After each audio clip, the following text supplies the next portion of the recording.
레갑족속의 이야기인 35장의 내용을 살펴보도록 할게요. 함께 읽었던 35장은 34장 전장과 좀 분위기가 많이 다르죠. 34장에는 시드기야 왕의 이야기로 예루살렘 함락과 이스라엘의 멸망, 그의 그 포로됨에 관한 이야기가 시작이 됐는데 35장은 분위기가 다르게 레갑족속의 성공적인 삶, 실패하는 시드기야와 반대로 언약을 지키는 성공적인 삶에 대한 기록이 35장에 있습니다. 1절을 보시면 여호야김 왕이 통치하고 있을 때에 여호와의 말씀이 예레미야에게 임했죠. 34장은 시드기야 때 임한 말씀이죠. 그러니까 예레미야는 연대기적으로 기술된 책이 아니니까 그냥 주제별로 의도적으로 편집을 한 겁니다. 임하였고 하나님의 말씀이 임하였는데 말씀의 내용이 좀 독특하죠. 그들 누구요? 레갑 사람들의 집, 그러니까 레갑 족속의 자손들, 고대 시대는 시족 사회였으니까 레갑 자손들의 집, 레갑인들이 살고 있는 집에 가서 그들을 여호와의 집으로, 성전으로 데리고 와서 뭐하라 그래요? 기도시키라가 아니라 포도주를 마시게 하라라고 하나님이 예레미야에게 명령을 하시죠. 포도주는 마셔도 되는 거죠. 그렇죠? 예. 맥주는 마셔도 되죠. 예. 소주는 안 되죠. 도수가 높잖아요. 고량주는 너무 높잖아요. 어떤 분은 포도주도 마시면 안 된다고. 성경이 뭐 그런 얘기 하고 있는 거 아니니까 그냥 농담으로 한 겁니다. 아무튼 우리의 문맥상 경건한 선지자가 레가 족속에게 의도적으로 얘기한 거예요. 포도주를 마시게 잔도 준비하고 권했죠. 여호와의 말씀대로 예레미야가 포도주를 권하니까 레갑 족속의 자손들이 뭐라 그래요? 예, 안 마시고 6절 이하네요. 다시 볼게요. 6절 이하요. 그들이 이르되 우리는 포도주를 마시지 아니하겠노라. 여기까지 뭐 나쁘지 않는데 그 다음에 이제 더 재밌죠. 요나답이 우리에게 명령하여 이르기를 너희와 너희 자손은 영원히 포도주를 마시지 말며. 술 좋아하는 분들에게는 되게 절망이겠죠. 영원히 금주를. 너희가 집도 짓지 말며. 좀 이상해지죠. 파종도 하지 말며. 씨 뿌리는 거예요? 농경사회인데 파종하지 씨 뿌리지 말라는 얘기는 뭐예요? 죽으라. 직장도 다니지 말며. 좋지요? 그 얘기예요. 포도원을 소유하지 말고 집도 사면 안 되고 계약하면 안 돼요. 평생 동안 어디에 살아요? 장막 오엘 텐트에 살아라. 라고 레갑 족속의 조상이 레갑 족속들에게 명령을 한 거예요. 하나님 명령이 아닙니다. 조상의 명령입니다. 그렇게 되면 너희가 사는 땅에서 너희 생명이 길리라. 이렇게 하고요. 8절에 우리가 레갑의 아들 우리 손주 요나답이 우리에게 명령한 모든 말을 순종하여 다 시켰어요. 우리와 우리 아내와 자녀가 평생 동안 포도주를 마시지 아니하며 살 집도 짓지 아니하며 포도원이나 밭이나 종자도 가지지 아니하고 장막에 살면서 뭐 먹고 살았을까요? 그러면 하나님 먹고 살았어요? 만나 주셨을까요? 느낌이 오세요? 그러니까 이 레갑 족속의 삶의 패턴이 어떤 패턴이에요? 레위. 여기 패턴이 광야에서 텐트 생활하고 있었을 때 그 패턴이에요. 광야 생활은 씨 못 뿌리죠. 농사 못 해요. 집도 못 짓죠. 텐트? 술은 이제 모르겠지만. 아무튼, 이게 이제 되게 시사하는 바가 크겠죠. 자, 맹약을 지키는 족속이요.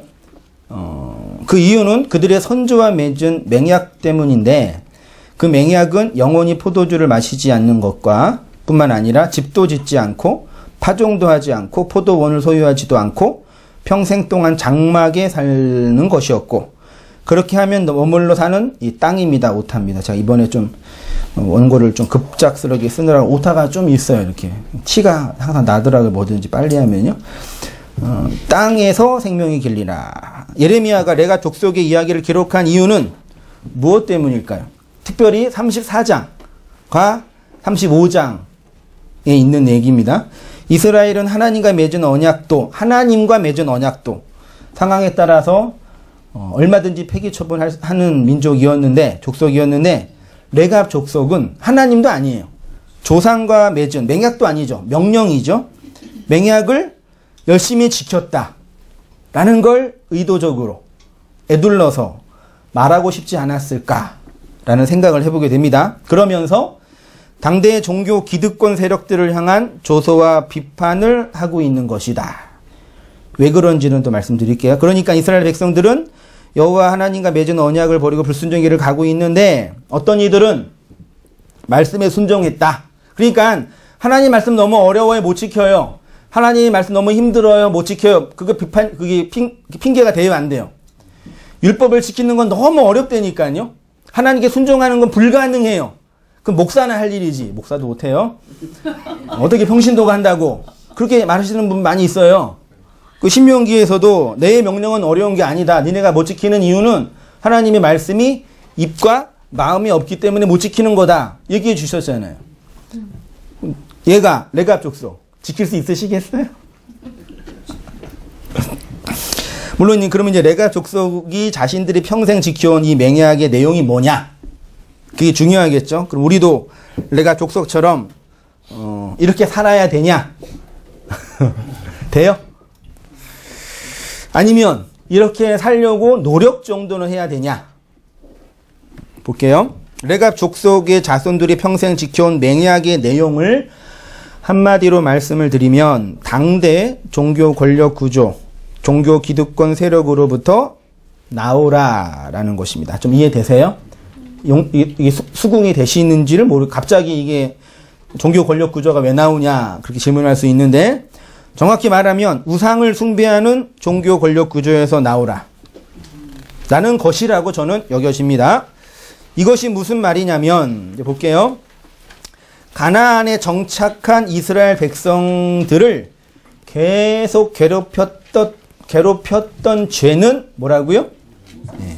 우상 숭배예요. 아니, 이것은 가나안 입성 이후에 이스라엘 백성을 괴롭혔던 죄가 아니라 출애굽 이후부터 계속 범했던 죄가 우상 숭배고, 실제로 10계명의 1, 2, 3, 4, 5계명은 우상 숭배와 관련된 계명이고, 6, 7, 8, 9, 10은 우상 숭배가 일어날 때 우리가 어떻게 사느냐에 관련된 계명이니까 10계명은 우상 숭배와 관련된 계명이에요. 쉽게 말해 그냥 이스라엘 백성은 가나안 들어가기 전부터 출애굽하고 모세가 율법 받으려고 산에 올라갔을 때 뭐 했어요? 뭐 만들었어요? 송아지 만들었죠. 그 송아지가 뭐예요? 우리를 애굽에서 인도한 하나님이다 그랬죠. 그 다음에 또 제가 각주를 든 게 민수기 25장에도 모함 여자들과 행음한 사건, 바알보온에 예속된 사건으로 비느하스가 열받아가지고 사람을 죽였잖아요. 그거 다 우상숭배와 관련된 모습입니다. 그런데 이 우상숭배는 크게 두 가지로 나타났어요. 첫째는 이교에서 유래된 교회 밖에 있는 우상이 있고, 둘째는 구약의 여호와의 종교 안에서 자생된 우상이 있습니다. 전자는 소위 말해 바알, 아세라, 그모스 등등등과 같은 우상이었고요. 후자는 광야의 금송아지, 여로보암의 금송아지 등과 같은 우상이었습니다. 구약의 역사는 이 우상 숭배, 우상을 파괴하는 구조로 나타났고요.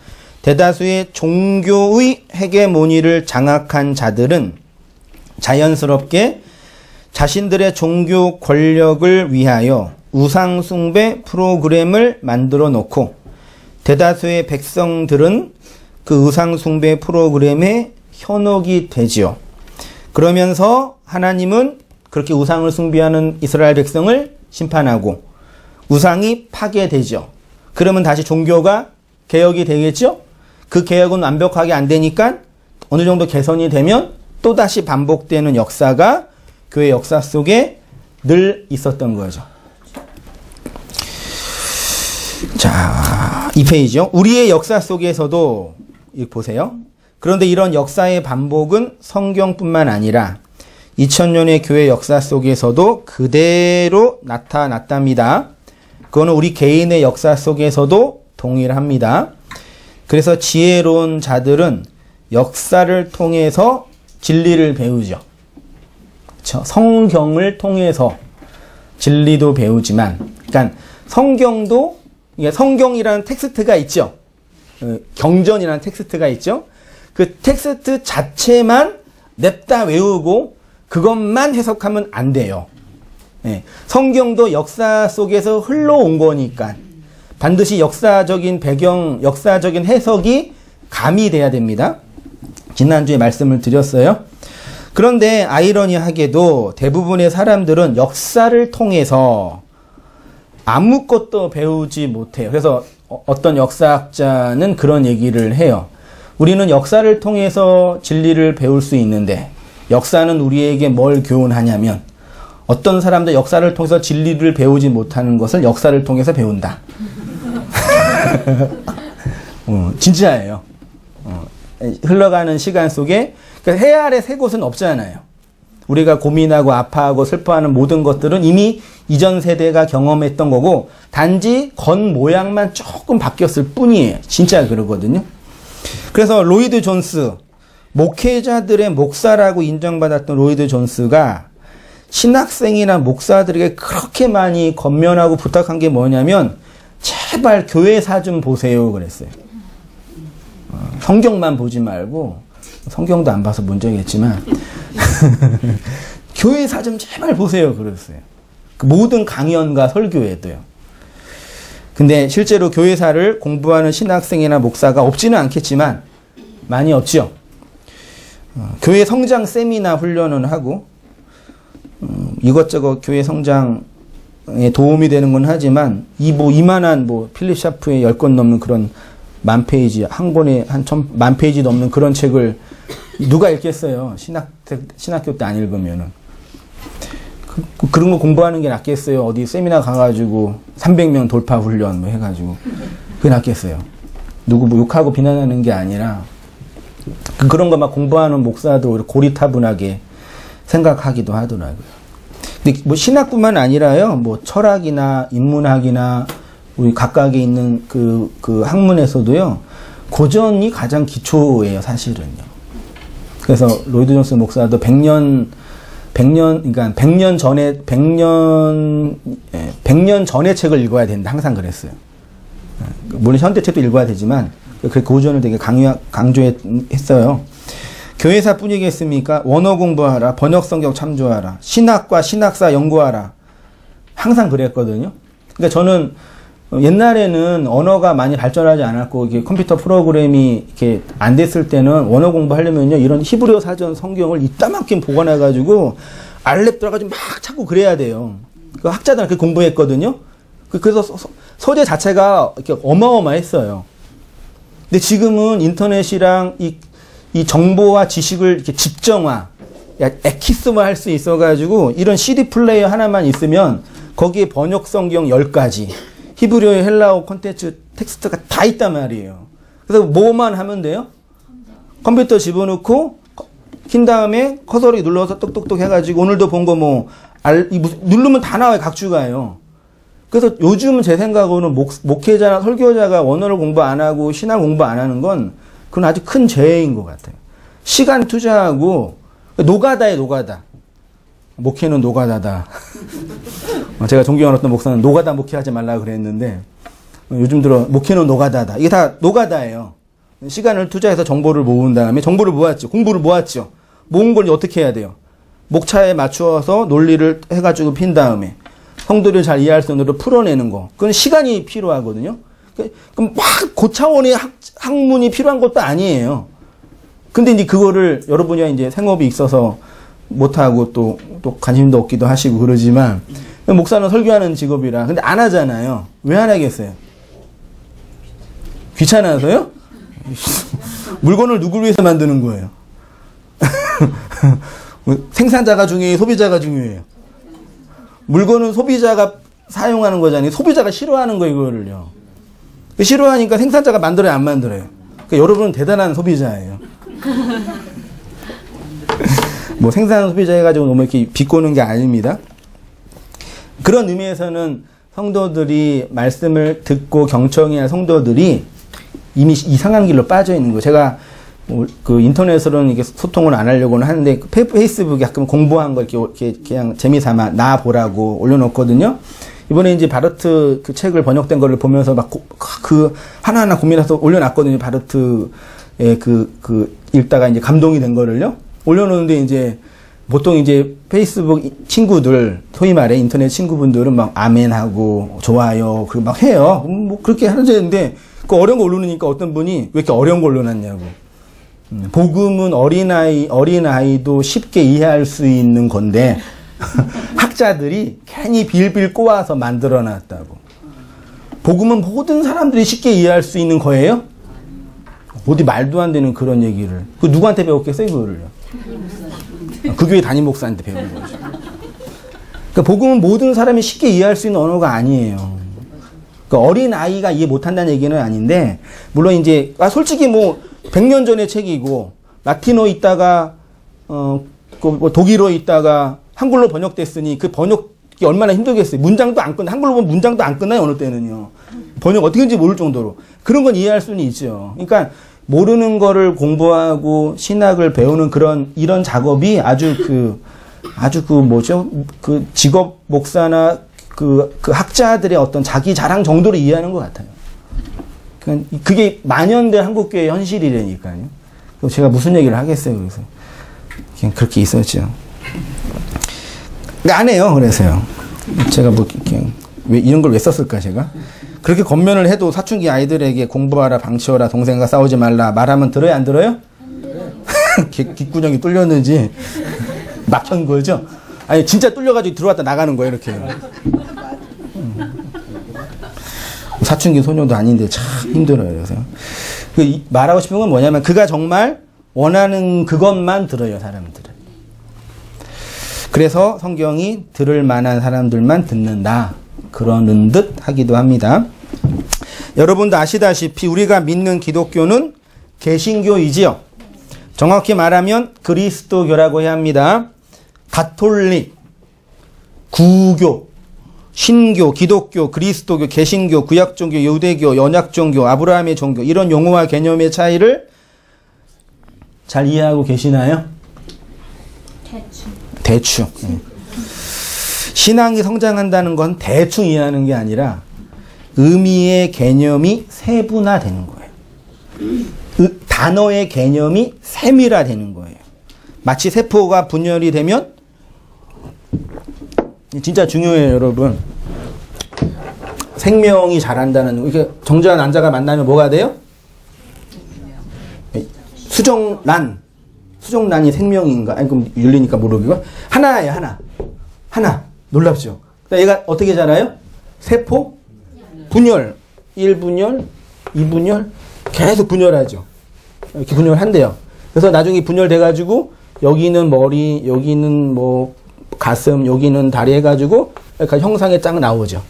그러니까, 맨 처음에는 대충 있었는데, 나중에 이게 분화가 되는 거예요. 그렇지. 그 어린아이들은 처음 우리 엄마 아빠를 볼 때, 이분이 내 엄마구나. 알아요, 몰라요? 희미한 뭐가 보이는 거예요. 그래서 어린아이한테 까꿍 하면 좋아하는 게 뭐냐면, 보였다가 안 보이는 거, 마술이거든요. 까꿍 그러면, 우와! 그러는 게, 안 보였다가 보이니까, 희미하게 보이다가, 나중에 이제 시력이 발전하면은, 1.0 이상이 되면은, 똑바로 보이잖아요. 이 근육도 마찬가지예요. 처음에는 물건도 못 짚다가, 근육이 발전하면, 소근육이 발전하면 이제 잘 짚고, 그래서 잘 자라면 이제 아주 예민한 걸 다 쓰잖아요. 그게 다 세분하게 발전하는 거예요. 그러니까 학문이라는 건 뭐냐면, 보편적인 일반 사람들은 그냥 보편적으로, 일반적으로 뭉뚱그려서, 그 정도? 요거예요. 근데 전문가는 뭐예요? 말하자면, 세밀하게 아는 거예요. 그래서 알아갈수록 이게 뭔지 확인이 되는, 이런 개념, 구원, 뭐, 교회, 뭐, 언약, 이런 단어의 개념, 언어를, 그러니까 의미를 담는 게 언어니까. 또 의미를 담는 건 언어만 있는 게 그림이거든요, 사실은. 의미를 담는 게 언어니까 그 언어의 의미를 잘 분석해서 세분화하는 거를 신앙이 성장한다, 이렇게 표현해요. 뭐 뜨겁게 기도하게 마음이 뜨거워지고 막 뭐 경험하고 그런 건 우리 감정의 경험이고, 성숙한다는 얘기는 그런 개념. 그러니까 우리 육체가 이렇게 물리적으로 잘 발전해서 성숙한, 물리적으로 문제 없는 이 육체가 되는 것처럼 우리의 지성, 이 마음도 그렇게 세분화가 되는 거예요. 그러니까 처음 교회에 와서 우리 또 자녀분들도 와서 말씀 듣지만 집에 가서 물어봐요. 설교 어떻게 들으냐? 그럼 뭐라 그래요? 이러잖아요. 왜 이렇게 길어? 막 이러고 막. 대충 이렇게 있는 거예요. 이렇게 해요. 근데 의미가 분명해지는 사람은 이게 왜 어떤 의미인지 분석이 되잖아요. 그게 성장한다는 개념이거든요. 볼게요. 그래서 이렇게 분명해지는 것을 세포가 분열되는 것처럼 세분화된다라고 합니다. 그냥 도매금이 아니라 급이죠. 도배급으로 대충 넘겨짐으면 아무리 설교를 들어도 여러분의 지성과 마음에 상관이 없는 떠돌아다니는 정보일 뿐입니다. 신앙생활은 분명한 믿음의 내용과 그 내용에 대한 확신이 없이는 불가능합니다. 그런 의미에서 그러면 의미는 언제 분명해지고 세분화되냐? 언제요? 듣고, 묵상하고, 나누고, 토론하고, 반론하고, 반복하고, 살아내는 모든 과정을 통해서 선명해지죠? 그러면 뭐가 나와요? 제가 지난주에 이렇게 의미가 분명해져서 우리의 마음과 우리의 입술 속에서 표현이 가능한 언어를 뭐라 그랬어요? 호몰로게. 네, 그거를 성경적인 용어로는 호몰로게요. 신학적인 용어로는 메타담론이라고, 한글 표현으로는 고백하다, 시인하다라고 표현하는 거예요. 그러니까 예수님 안 믿는 남자친구한테 잘 고백해야죠. 너 사랑해가 아니라.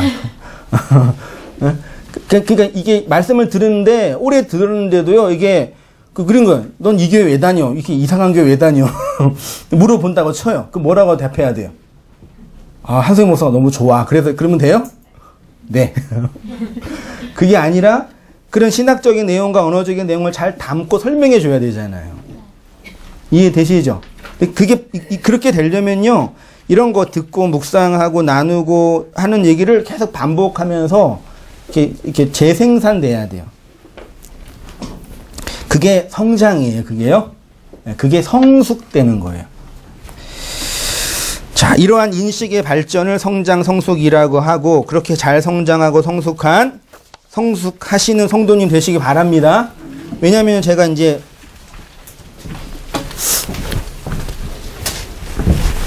4년, 5년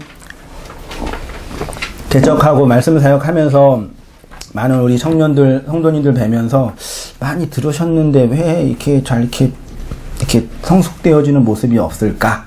단지 외적으로 뭐 이렇게 교회 봉사하고 뭐 헌금 많이 내고 뭐 그런 거 차원이 아니라 이 인식과 세상을 바라보는 세계관의 변화나 나를 용납하는 이 차원에서 이렇게 내가 원하는 그런 거에 변화가 왜 안 될까라는 그런 좀 이렇게 자괴감이 들 때가 가끔 있어요. 요즘 들어서. 그래서 또 새해가 되고 그래서 또 말씀 다 들으러 오시니까 바쁜 일 있어서 못 오실 거면 어쩔 수 없겠지만 한편 들을 때라도 이렇게 집중해서 잘 이렇게 들으셔서 이렇게 변화되어지는 과정이 있어야 된다. 왜냐하면 저는 온땅에 오시는 모든 성도님들 대부분 다 성숙하고 오신 줄 알았거든요.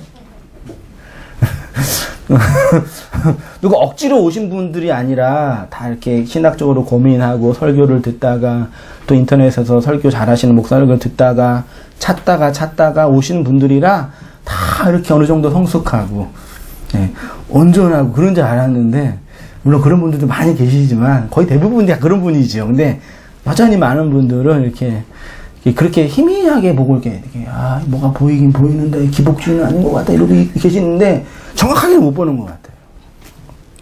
그래서 그러시면 안 됩니다. 2018년도는 성장하는 한 해가 됩시다. 저랑 안 맞나 이런 게? 3페이지로 갔습니다. 다시 이제 본문으로 들어와서요. 우상숭배는 구약의 여호와의 영적인 종교를 연구하는데 아주 중요한 내용입니다. 구약 종교의 조상인 아브라함도 우상을 숭배하는 곳에서 불러냈잖아요. 그것은 우리도 마찬가지이겠죠. 하나님은 우리를 우상을 숭배하는 자리에서 우상을 파기하는 자로, 진리로 오롯이 세워지는 자로 이끄십니다. 그러면 이러한 명제, 뭐요? 우상 숭배가 오늘 우리의 본문인 레갑 자손의 금욕적인 생활, 혹은 경건 생활, 혹은 독특한 생활과 어떤 관계가 있을까? 왜 이들은 이렇게 살았을까? 라는 질문인 거죠. 레갑 족속은 레갑은 이스라엘이 가나안에 정착할 때 함께 들어온 겐 족속, 이방 족속이에요. 족속 중에 하나입니다. 갈렙, 역대상 1장부터 9장까지인가 10장까지인가 계보가 쭉 있거든요. 거기에 2장에 그 갈렙 족속을 얘기하면서 끄트머리에 레갑 이야기가 잠깐 나와요. 거기에서요.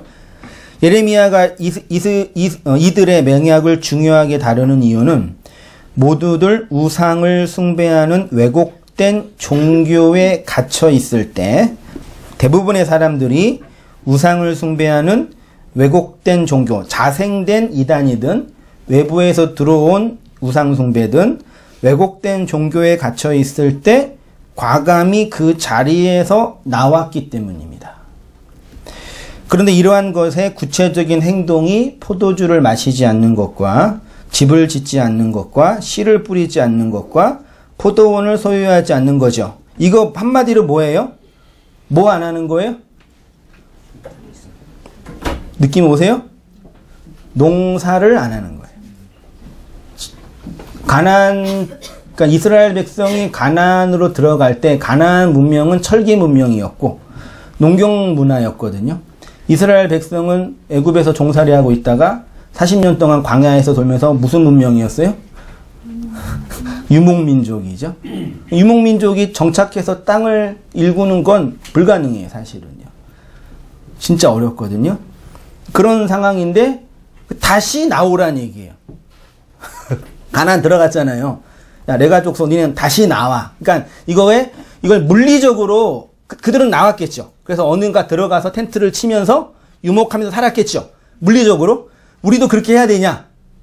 우리도 그러면 직장생활 정리하고 온땅교회로 모여야 되나요? 실제로 역사 속에서 지금 한국교회 뭐 CC 같은 것도 공동체 만들고 누구 김용희 선교사님이신가?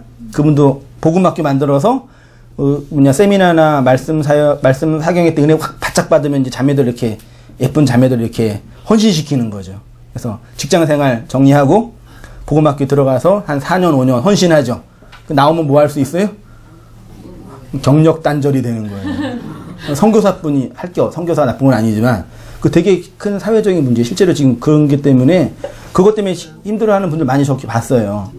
우리 경배와 찬양, 우리 집사람이랑 같이 경배와 찬양 훈련 받을 때 우리 집사람은 들어갔다가 나왔는데 우리 집사람이 누구 이렇게 포기했다고, 그분은 못 나왔다고, 그분 엄마가 우리 집사람 막 욕했거든요. 너는 나오고 왜 걔는 못 나오고, 우리 집사람 한 것도 아닌데 그런 식으로 해야 되냐? 예, 아니에요. 그런 건 아니고 그 정도 다 아시죠? 뭐 세속과 이 거룩, 그런 물리적인 구분이 아닙니다. 그러면 어떻게 이걸 적용해야 되냐? 보세요. 이전에도 말씀드렸듯이 가나안에 정착한 이스라엘 백성에겐 종교적인 컴플렉스가 있었습니다. 그들이 믿는 여호와는 아주 높은 도덕성을 요구하죠. 안식일, 안식년, 희년을 지키라는 건 이거는 실제로 못 지켰어요. 그리고 구약의 모세오경에 있는 여러 가지 율법적인 내용들은 못 지켰단 말이에요. 아주 높은 도덕성을 요구하는데 고대 근동의 다른 신들과 같이 뭐 만들지 말라고요? 네. 나를 상으로 만들지 말라고 끊임없이 말했어요. 더욱이 고대 근동의 신과는 지역신 개념이라 한 신이 그 지역을 관장한다는 신관이었어요. 그래서 이교도들이 그 지역으로 들어오면 그 지역신을 숭배를 해야만 저주를 받지 않는다고 했죠. 이걸 이제 인문학적으로 인간사에서 뭐라 그래요? 이런 거를 터세라 그러죠. 지역신 개념이에요. 문제는 당대는 농경 문화였기 때문에 지역신이 뭘 지배해요? 그러니까 고대 근동 팔레스타인 지역에서의 신관이 그러니까 신들의 세상이었어요. 어쨌든 지금도 그렇지만 이렇게 유럽 쪽이랑 이렇게 해서 아프리카 해가지고 이렇게 있고, 이렇게 여기 초승달 지역이거든요. 메소포타미아 문명이 발전한데 여기에서 살다가 홍해 건너서 돌다가 일로 들어갔잖아요. 여기 가나안 문명이거든요. 가나안 문명인데 여기는 농경 사회였고, 그리고 신들의 세상이었어요. 그래서 지역신 개념이 뭐냐면 이렇게 분할을 해, 이렇게 해요. 분할을 해서 이 지역은 바알이 관장하고 이 지역은 아세라가, 이런 식의 개념이 있어요. 여기 있다가 일로 들어가면 누구를 섬겨야 돼요? 바알을 일로 가면은, 이런 식의 개념이었단 말이에요. 왜냐하면 이 신이 여기의 헤게모니를 지배하고 있었으니까, 신이 아니라 그냥 그 시대 문명의 텃세예요. 종교 권력들, 문화 권력들이요. 그 지역신 개념인데, 문제는 당대는 농경 문화였기 때문에 지역신이 농사를 지배하는 능력을 가지고 있었습니다. 특히 비를 관장하는 것이 지역신이었기 때문에 다른 신을 숭배하는 자라도 그 지역에서 먹고 살려면 어떻게 해야 돼요? 그 신 앞에 가서 제사를 드리고 경배를 해야 되는 거예요. 안 하면 왕따 당하는 거예요. 대표적인 지역신이 비를 관장하는 바알입니다. 이 바알은 하여튼 이스라엘 구약에서 끊임없이 나와요. 계속 나와요. 여호와 하나님을 섬겼던 언약 백성이 이른 비와 늦은 비를 하나님이 신명기 11장 14절에 이른 비 늦은 비 준다 약속해 주셨어요. 다만 말씀을 지키면. 말씀 지키기는 무섭고 싫으니까. 난 알잖아요. 그러니까 비를 안 줄 것 같은 거죠.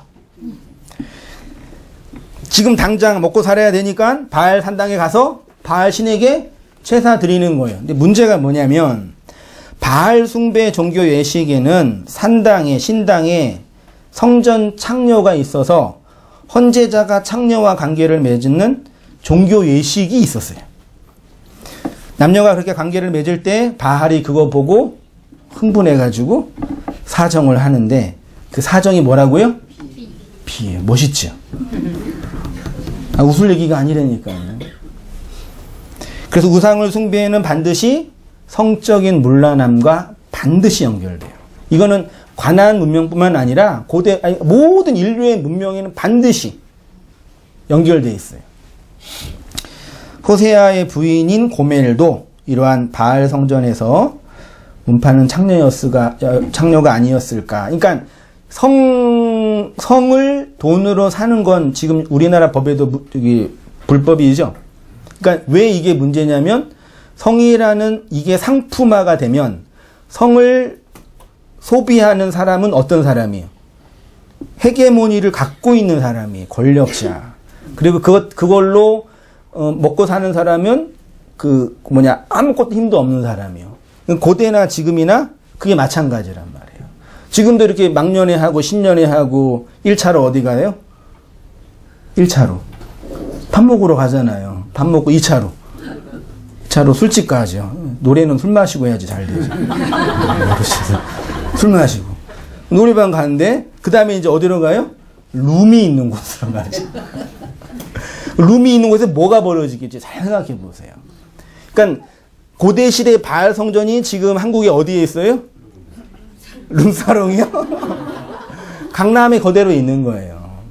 거기에서 해가고 있는 모든 이 태도는요, 종교에서 했던 고대의 문명과 비슷해요. 향락이 있고, 그 다음에 뭐 도치를 하고, 이런 게요. 술이 부어지고. 똑같은 거예요, 그러니까요. 그러니까 거기에서 뭐 하라고요? 나오라, 이 얘기예요.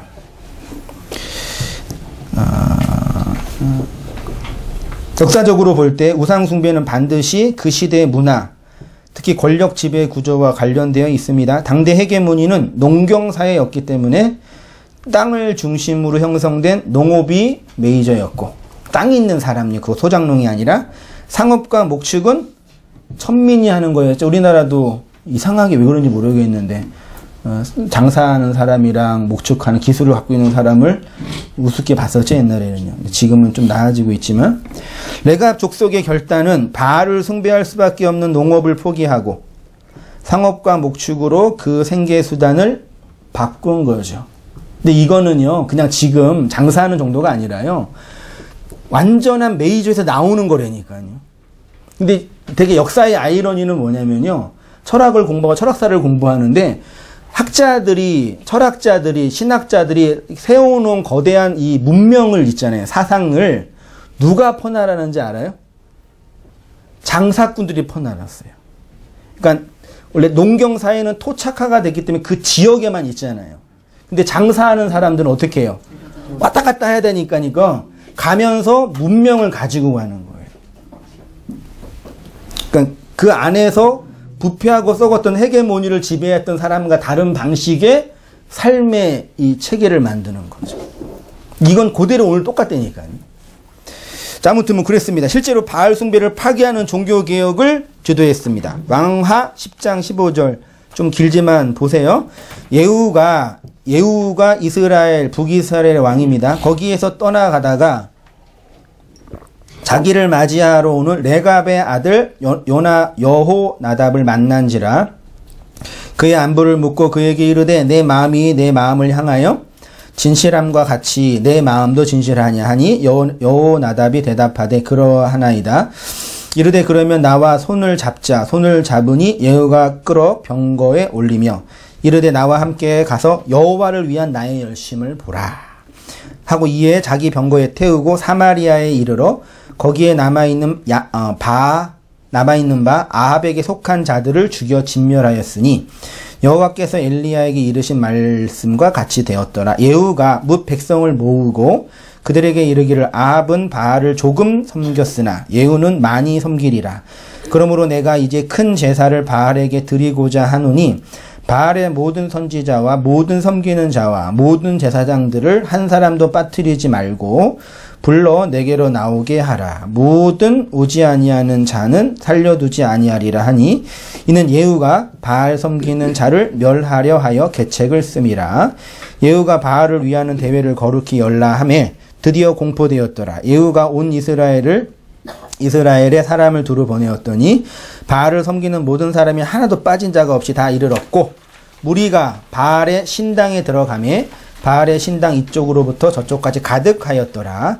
예후가 예복 맡은 자에게 이르되 예복을 내다가 바알을 섬기는 모든 자에게 주라 하매 그들에게로 예복이 가져온지라. 예후가 레갑의 아들 여호나답과 더불어 바알의 신당에 들어가서 바알을 섬기는 자들에게 이르되 너희는 살펴보아 바알을 섬기는 자들만 있게 하고 여호와의 종은 하나도 여기 너희 중에 있지 못하게 하라 하고 무리가 번제와 다른 제사를 드리려고 들어갈 때에 예후가 80명을 밖에 두며 이르되 내가 너희 손에 넘겨주는 사람을 한 사람도 도망하게 하는 자는 자기의 생명으로 그 사람의 생명을 대신하라 아니라 번제 드기를 다하며 예후가 호위병과 지휘관들이 이르되 들어가서 한 사람도 나가지 못하게 하고 죽이라 하며 호위병과 지휘관들이 칼로 그들을 죽여 밖에 던지고 바알 신당 있는 성으로 가서 바알의 신당에서 목상을 가져다가 불사르고 바알의 목상을 헐며 바알의 신당을 헐어서 변소를 만들었더니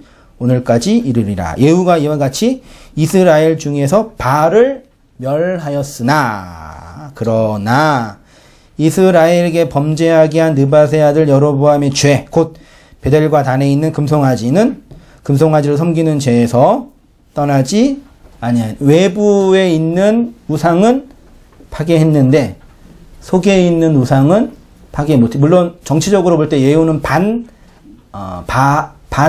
아합파니까 아합과 이세벨이 바알을 숭상했던 사람이었으니까 당연히 그렇게 될 수밖에 없어요. 정치적으로 볼 때는요. 근데 이제 교회 밖에 있을 때 교회 안으로 들어올 때 뭐가 깨트려져요? 나의 우상이 깨트려지죠. 이 세상의 우상이 깨트려지고 교회 안에 들어와요. 근데 교회 안에서도 우상이 만들어지나요? 내가 회심을 하기 전에 죄에 대해서 회개하고 옛 생활을 돌이켰죠. 옛 우상이 파괴되죠. 그 회심하고 진리 안으로 들어왔어요. 진리 안에서도 우상이 있어요, 없어요? 있어요. 진리가 됐는데 우상이 있어요? 네. 어떤 분은 없다고 말하시는 분들도 계시는데 우리의 경험과 인간의 내면을 볼 때는 그러니까 여기 밖에서 잘 보세요. 그러니까 이렇게 하면 좀 그렇지만 개인적인 제 해석입니다. 한국교회 단계가 이교 문명, 기복주의, 예를 그냥 든 거예요. 그 다음에 이제 뭐 우리 묵시 패러다임이라고 합시다. 이교 문명에서 교회로 어떤 일반 교회로 들어갈 때 뭐 깨지긴 깨지죠. 그런 부분이 있죠. 그래서 막 예를 들어 기복주의에서 또 들어갈 때 뭐 깨지긴 깨지죠. 그 우리 안에는 내 안에는 밖에 있는 우상 말고 내 안에 뭐가 있어요? 우상이 있어요, 없어요? 진짜 다 있으세요?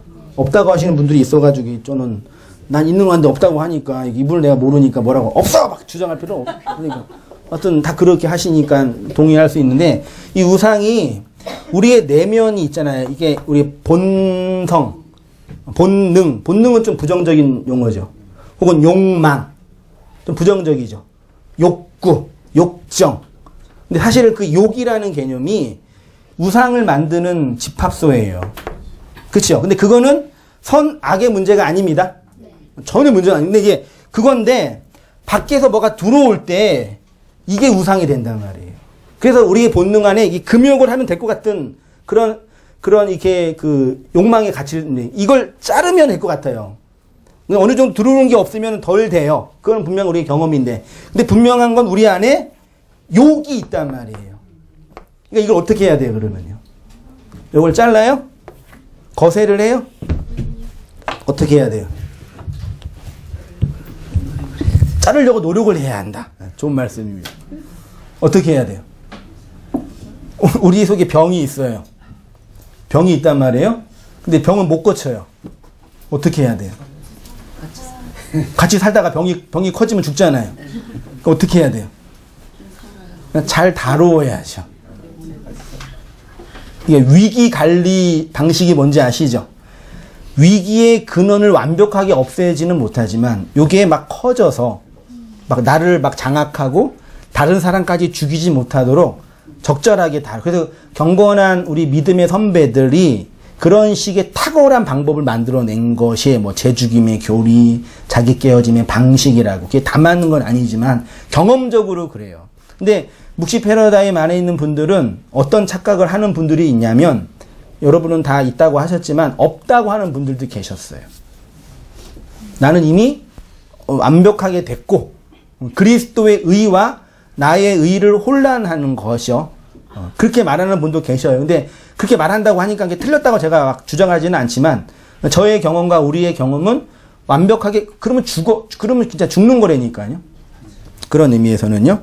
그래서 밖에 있는 우상을 깨트리는 건 어떤 의미에 그것도 어려워요. 기복주의, 율법주의. 한국교회의 기본적인 방식은 기복주의, 성공주의, 율법주의, 신비주의 등등으로 만들어진 번역의 신학이거든요. 이게 대세예요, 대세. 이게 바알의 종교예요. 예, 말할 수 있어요. 이게 대세라니까요. 거기에서 레갑 족속이 돼야 돼요. 분열 왕국 때 레갑 족속은 그 백성의 배교와 도덕적 타락의 원인이 가나안 원주민들의 우상 때문이라고 하여서 예후의 바알 종교 진멸 사역에 함께하기도 했습니다. 예후는 이렇게 이교 우상을 헐어버렸는데 자신들 안에서 자생적으로 만들어진 금송아지 우상은 개혁하지 못했습니다. 그중에 이 세상의 신이 믿지 아니하는 자들의 마음을 혼미하게 하여 그리스도의 영광의 복음의 광채가 비치지 못하게 함이니 그리스도는 하나님의 형상이니라. 성경의 역사와 교회의 역사를 잘 보면요. 우상 숭배는 개인의 종교 신념을 뛰어넘는 거대한 시대 문명이다. 이해되시나요? 우상 숭배는 그러니까 우리 안에 우상이 있어요. 우상이라는 욕망이 있죠. 근데 그 욕망을 숭배는 안 하시죠. 이해되시나요? 없진 않아요. 근데 그걸 숭배하지는 않죠. 이해되시죠? 근데 그걸 숭배한단 말이에요, 사람들은요. 왜 숭배해요? 한마디로 말하면 살려고 혹은 두려워서. 이해되세요?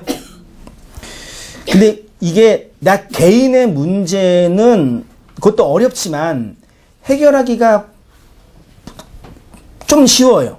근데 이게 나의 개인의 신념을 뛰어넘는 거대한 시대 문명과 결탁될 때는 어마어마한 힘이 돼요.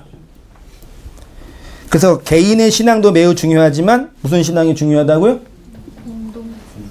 무슨 신앙이 중요하다고요?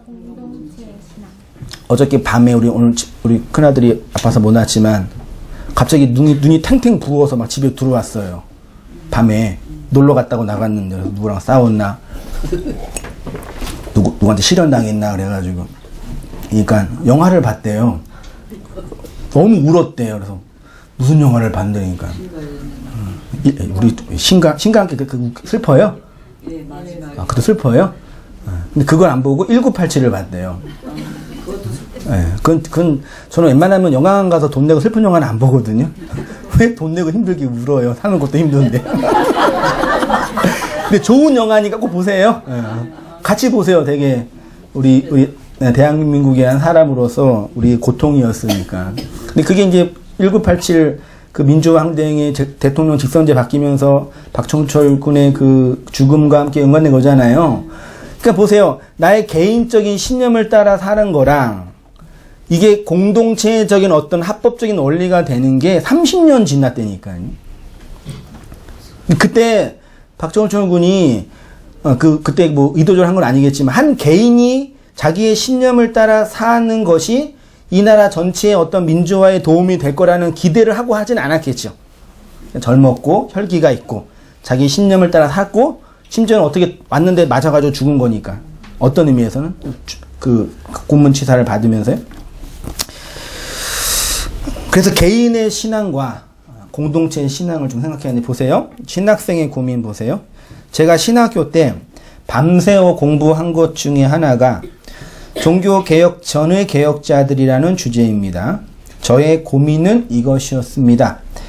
우리는 승리하고 성공한 개혁자들, 루터와 칼빈과 웨슬리, 다 이름 한 번 이상 들어봤죠? 네. 기롤라모 사보라놀라 들어보신 분. 이름도 길어. 존 위클리프 성경이 있어요. 네. 후스 이런 사람이 있어요. 이런 사람만 기억해요. 그래서 1517년부터 개신교의 종교개혁 운동이 시작되었다고 알고 있죠. 마틴 루터가 1517년 비텐베르크 성당에 95개의 방방문을 붙일 때는 지금부터 종교개혁 시작 그러고 한 게 아니에요. 신부로 있다가 하도 카톨릭 하는 꼴이 말도 안 돼가지고 이건 아니지 그런 거예요. 친구들한테 이건 아니야 그러니까 그러지 마 그런 거예요. 야 이거 옳지 않아 그러지 말라고.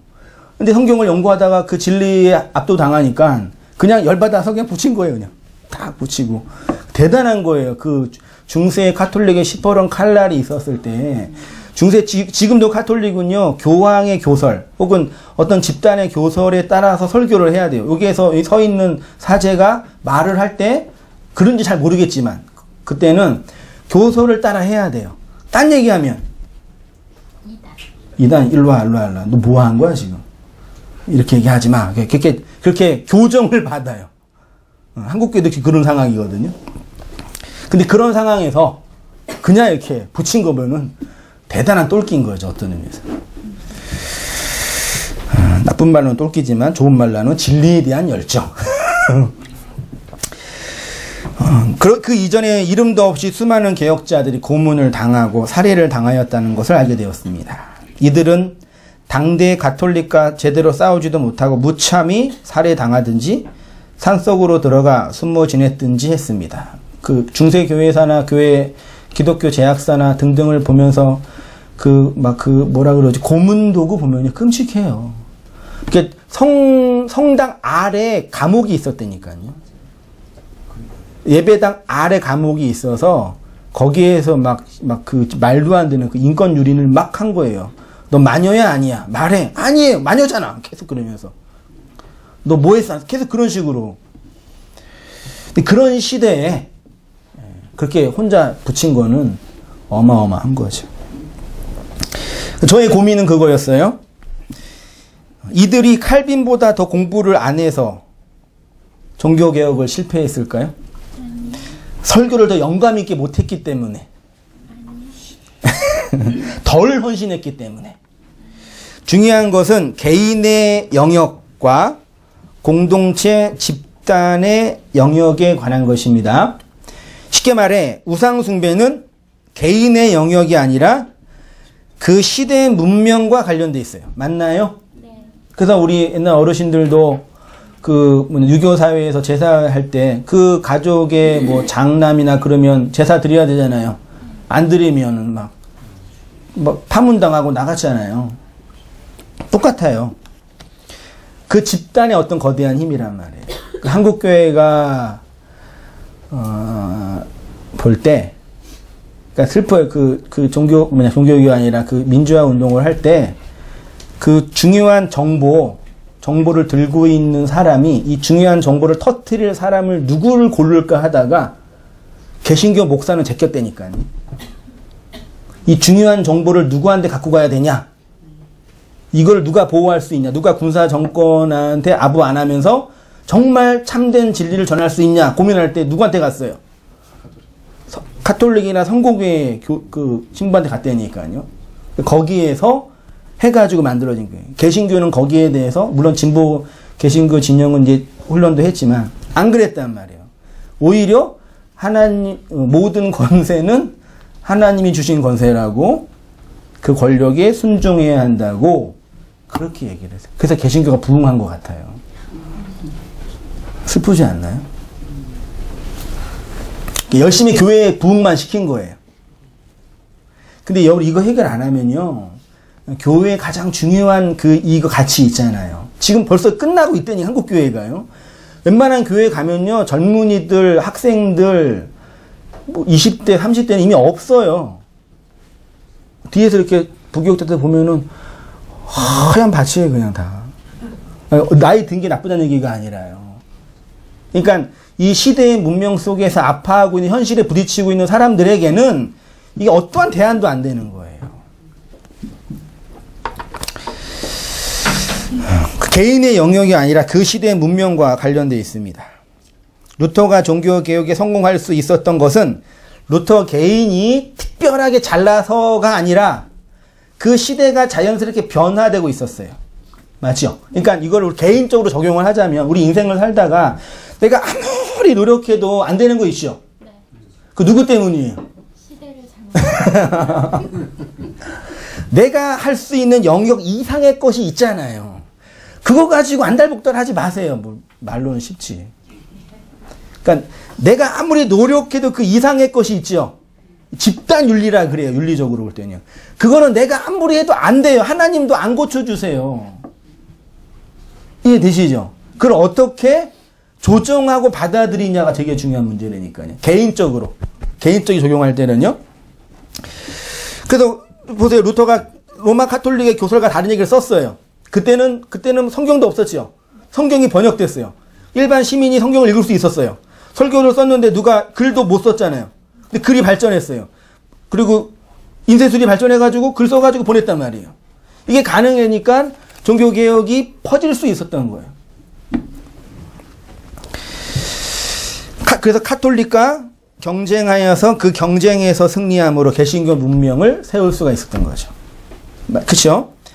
한국교회만 보면 한국교회 목사 욕할 수 있겠지만 한국교회는 거의 7, 80%는 기복주의와 성경주의와 신비주의와 율법주의와 교권주의로 혼합된 그 바알 종교예요. 그래서 성도들이 그 교회 목사의 설교만 들어요. 네. 들어서 다른 얘기를 못해요. 근데 지금 어떤 시대가 돼버렸냐면 어떤 시대가 됐어요? 인터넷으로 이렇게 다 퍼져가지고 이 설교와 저 설교를 비교할 수 있단 말이에요. 뭐 그거 자체가 다 좋다는 얘기는 아니지만 비교를 해서 저한테도 가끔 물어봐요. 목사님 왜 이거는 왜 그래요? 어떤 분이 이렇게 얘기했는데? 그분과 저를 비교하는 거예요. 이거는 일반 교회에서는 돼요, 안 돼요? 그거는 불가능한 일이에요. 그거 듣지 말라고. 옳지 않다고. 근데 온 땅에 오시는 이 새로운 묵시 패러다임의 이 교회가 이런 식의 이 새로운 구조 속에서 이렇게 세워지고 있는 거예요. 저에게 가끔 카페나 블로그를 통해서 이런 묵시적 체계의 설교를 하는 목사님을 알고 계시냐고 묻는 분들이 계십니다. 찾기 힘들다고 하면서. 왜 힘든지 아세요?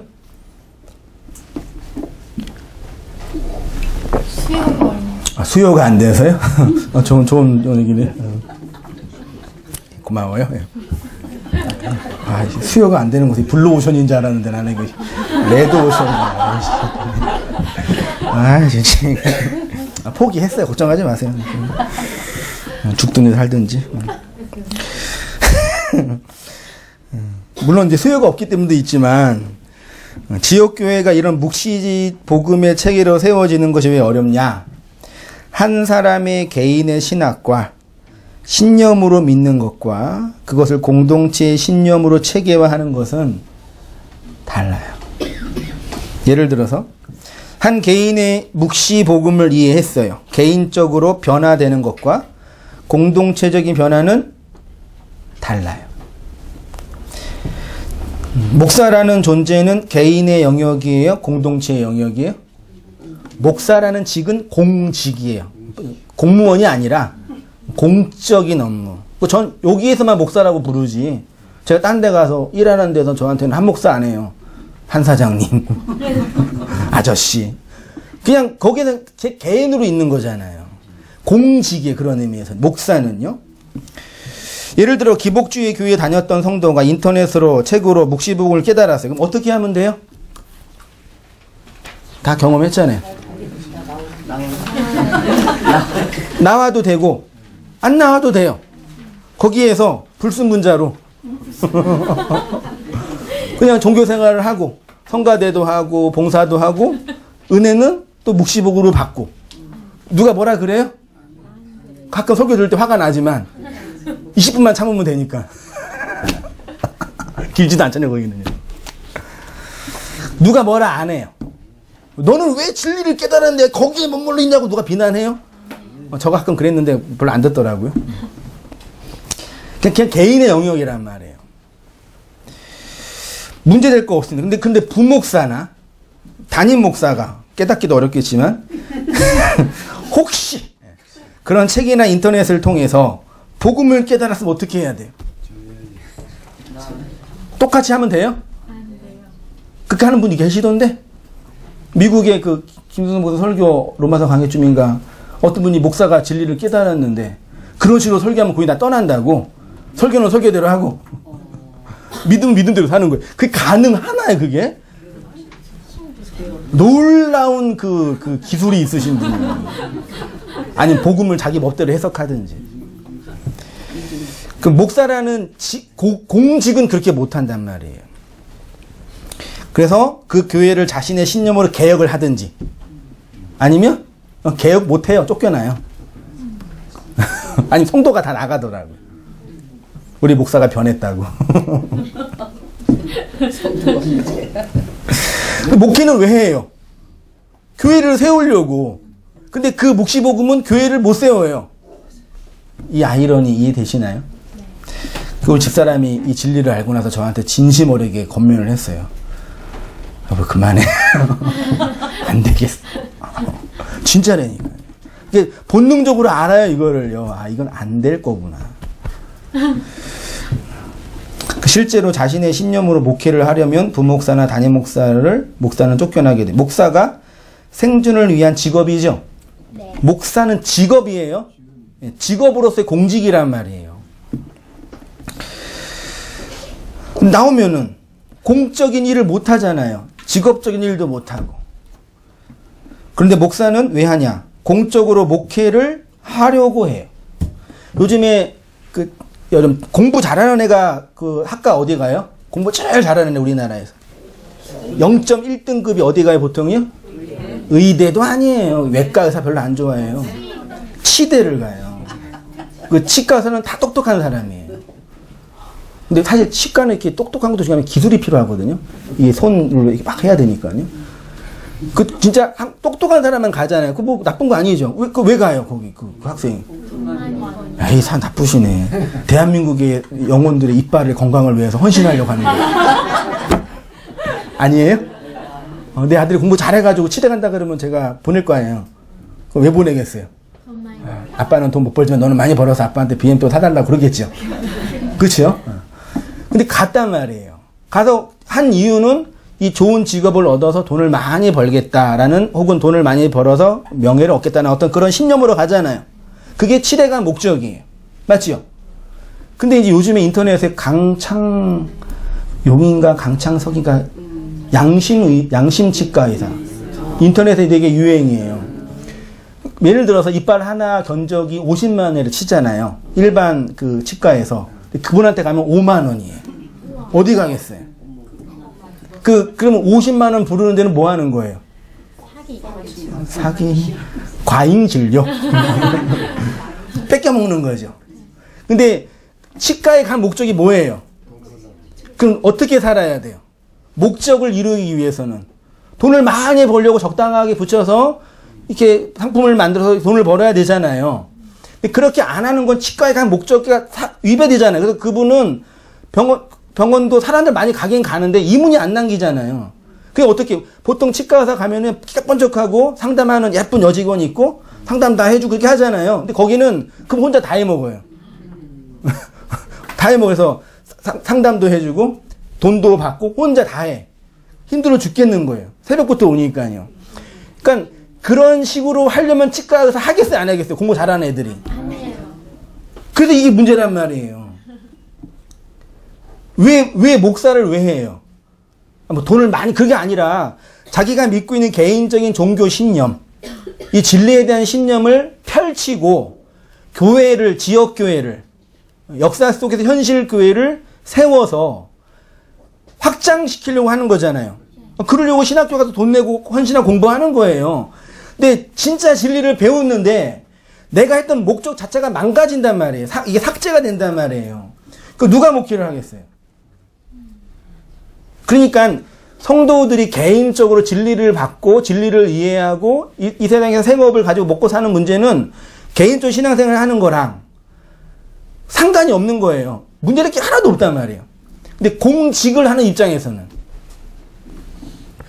그래서 우리의 유혹이 뭐냐면 개인적인 신념을 공적으로 펼치는 것을 싫어해요. 잘 들으세요. 우리가 이해한, 깨달은 우상 숭배에서 벗어난 진리 체계가 있죠. 조금이라 있잖아요. 개인적인 신념이 됐죠. 그걸 가지고 사는 게 불편할 때도 있지만 살아가면 되죠. 진리 안에서. 이거를 공적으로 펼치는 건 개인적으로 이해하는 차원과 다른 차원의 수고가 필요하단 말이에요. 그래서 우리의 본성 안에 뭐가 있냐면 그냥 나만 혼자 잘 믿고 나만 잘 이해하고 그냥 살면 되지, 굳이 뭐 힘들게 이걸 펼쳐서. 이해되시나요? 그러면 돼야 안 돼요. 그래도 돼요. 근데 그게 진리냐라는 의문이 드는 거죠.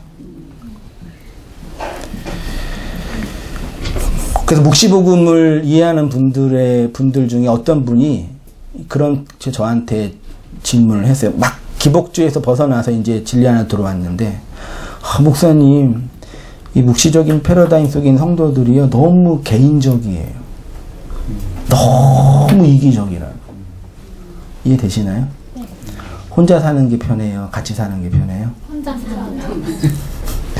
결혼하는 게 행복해요? 결혼 안 하는 게 행복해요?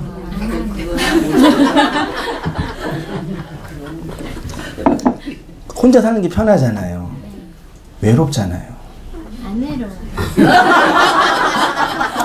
근데 강아지는 왜 키워요? 외로우니까 그럼 말이 안 맞죠?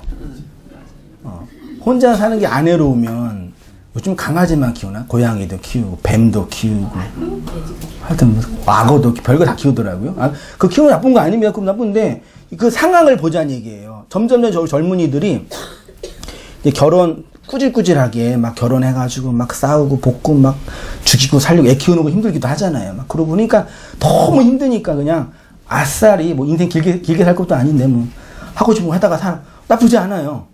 근데 강아지랑 살아요, 이제는. 고양이랑 살고. 왜요? 외로우니까요. 외로우면 누구랑 살아야 돼요? 사람이랑. 사람이 살면 어떻게 해요? 더 외로워요?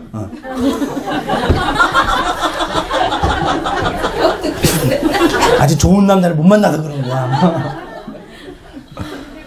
이게 문제예요. 그러니까 이게 제가 느낀 건데요. 지역교회는 가정을 세우는 거거든요. 제 경험으로. 집사랑 같이 이렇게 한 20년 가까이 살아오고 있는데, 뭐 지지볶고 싸우면서 막 죽이네 살리네 막 그러면서 있는데 가끔 그런 얘기예요. 당신과 우리 애새끼들 때문에, 애들 때문에 그래 내가 이만큼 사람이 된 것 같다.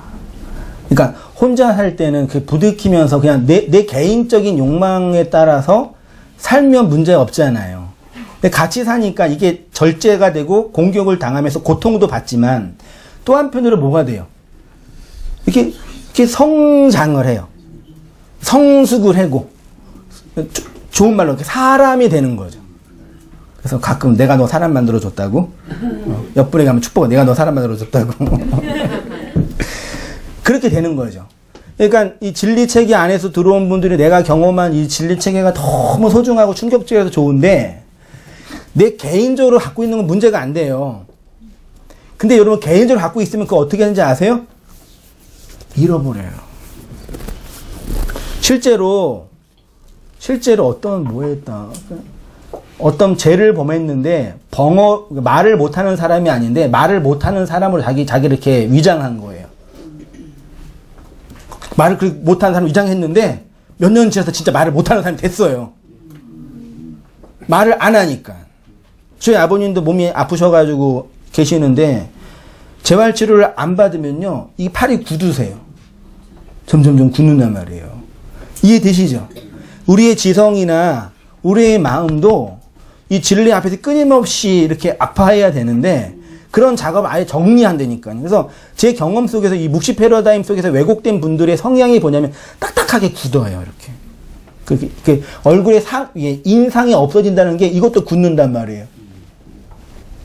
굳으면 돼요, 안 돼요? 살아야 되잖아요. 이게 나쁘다는 얘기가 아니라 이게 펴져야죠, 이게. 우리의 얼굴은 물리적으로 얼굴만 이렇게 그냥 사상, 정신, 마음 이게 여기에 있단 말이에요. 늘 말씀드리지만 우리 얼굴의 책임은 누가 져야 돼요? 우리가 져야 돼요. 내가 살아온 것에 대한 그 보증수표 증거가 요거에 나타내니까요. 그러니까 그 증거를 이거를 감퇴하려고 뭐 하는 거예요, 자꾸 사람들이요. 성형도 하고 화장도 하고 위장도 하고 분장도 하면서 이렇게 하잖아요. 근데 이걸 다 발개 벗겨질 때 나라는 존재가 드러나잖아요. 무조건 즐겁게 살아야 된다 그런 얘기가 아닌 거 아시죠? 그래서 저도 이게 가다가 가끔 그런 유혹에 빠져요. 이게 듣지도 않고 다 힘든데 그냥 내가 진리로 살면 되지. 저만 그러겠어요? 꼭 이 주일날 힘들게 와야 돼요?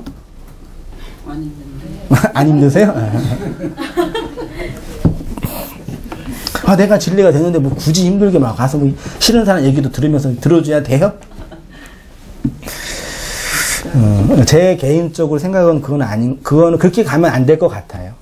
물론 한시적으로 어느 한 순간에 그렇게 있을 수 있겠지만 그게 오래 가면 좀 왜곡된 모습으로 굳어질 것 같다라는 그 예견이 돼요. 자, 다시 와서요. 레갑 족속이 그러했습니다. 매년 절기 때마다 바알 제단에 가서 제사를 드려야 하고 성전 창녀와 관계를 맺어야 하는 그 현실을 도저히 받아들일 수 없었습니다.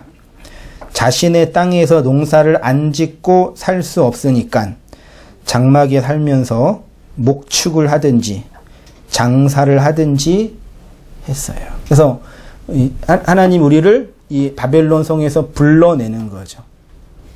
그래서 여기 불러내서 뭐 하는 거예요? 장사꾼을 만드는 거죠. 무슨 장사요? 탈란트 장사꾼을 만드는 거래요. 불러내서 이 세상을 이렇게 모든 문명은 장사꾼에 의해서 움직여진다니까요. 이 세상을 지배하는 거대한 종교는 뭐예요? 비즈니스예요. 비즈니스는 모든 걸 뭘로 만들어요? 하나로 만들어요. 놀랍지 않아요? 그래서 장사를 잘하려면 뭘 잘해야 돼요? 비즈니스가 장사인데 말을 잘해야 되잖아요. 그래서 말이 발전하는 데는 비즈니스가 있는 데 많이 발전해요. 말 배우는 거라니까요, 복음은요. 장사하는 거예요. 근데 그 장사가 내게 만든 게 아니라 주님께서 주신 거니까 불의한 장사꾼이에요. 내게 아니니까. 그 장사를 잘 해야지 칭찬을 받는다고 하잖아요. 그래서 농경문화 토착화된 텃세가 강한 그 집에 그 권력 구조에 매여 있는 거기에서 나와요. 못 나오면은요 가야 돼. 바알 신상한테 가야 되니까요. 어떻게 살아? 비 안 오고 안 나오면 소작 안 하면 못 하는데요. 계속 거기 있으면서 가면서 난 진리가 됐다 그러는 게 말이 되냐고요. 그러나 당대 대부분의 이스라엘 백성들은 바알도 숭배하고 여호와도 경배하면서 살았습니다. 그것이 바로 자신을 신으로 숭배하는 우상 숭배자들이죠. 그런데 레갑 족속은 예레미야가 의도적으로 넣겠죠. 다 우상 숭배하고 있는 그 시대 속에서 모든 사람이 당신 말대로 사는 건 불가능해요. 그랬을 거 아니에요. 근데 아니야 그런 거예요. 그래도 깨어있는 소수. 네, 좋은 말로요. 그 진리를 가지고 이 왜곡된 율법의 구조와 우상 숭배의 구조, 우상을 숭배하는 그 구조예요. 우상이 우리 안에 있어요. 네. 그걸 숭배하는 구조에서 나온 거라니까요. 그리고 떠돌아다니는 평생 어디에 살았어요? 장막이요. 장막이 오엘이거든요. 요한복음 1장 12절인가요? 말씀이 육신이 돼 우리 가운데 거하심에 우리 가운데 뭐 하심에요? 거하심에. 그 거하심에가 장막을 치다예요. 장막에서 누가 살아요? 그리스도와 함께 사는 곳이 장막이라니까요. 뭘 메타포하는지 다 아시겠죠?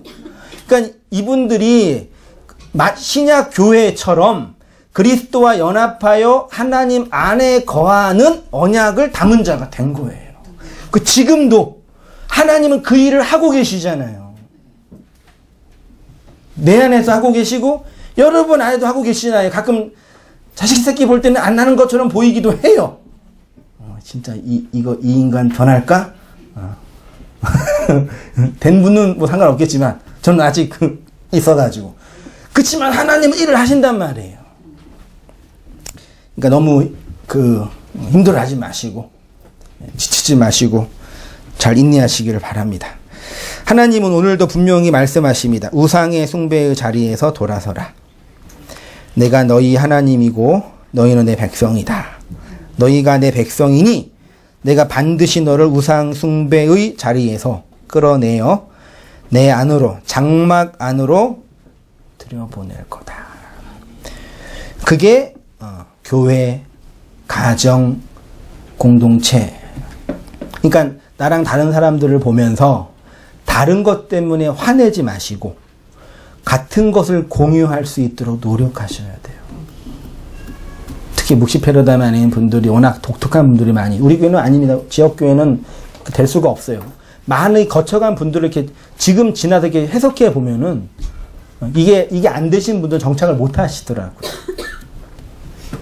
그래서 뭐 올해부터 어른들 이렇게 세 파트로 나누어서 말씀 많이 하시고 또 찬양도 하시고 그런 가정이 잘 만들어지는 그런 메타담론과 호몰레오가 잘 만들어지는 게 지역 교회의 가장 중요한 그 핵심이에요. 저는 그렇게 믿고 있거든요. 그렇게 사는 것이 영생입니다. 이 영생의 삶을 살아가는 성도님 되시기를 부탁드립니다. 기도할게요. 하나님 아버지, 함께 이 소중한 말씀과 은혜들을 나누고 그 진리 안에 거하도록 인도해 주시니 감사합니다. 미천한 종이 힘을 다하여 그리스도의 말씀을 증거하고 나누어 싸우니 우리 각자에게 필요한 아버지의 말씀을 되새김질하고 묵상하고 나누고 그리고 토론하고 고민하면서 아름답게 맺어지는 양식으로 살아가는 저희 모든 삶이 다 되어지도록 주님 인도하여 주시옵소서. 특별히 지금도 여전히 왜곡된 문명 구조에서 우상 숭배의 현실 안에서 아파하고 좌절하며 이건 아닌 것 같다라고 고민하고 있는 지체들이 있을 터인데 주님 그들을 강하게 하시고 담대하게 하셔서 레갑 족속처럼 하나님과 함께 장막에 거하는 그 결단과 은혜의 삶을 살 수 있도록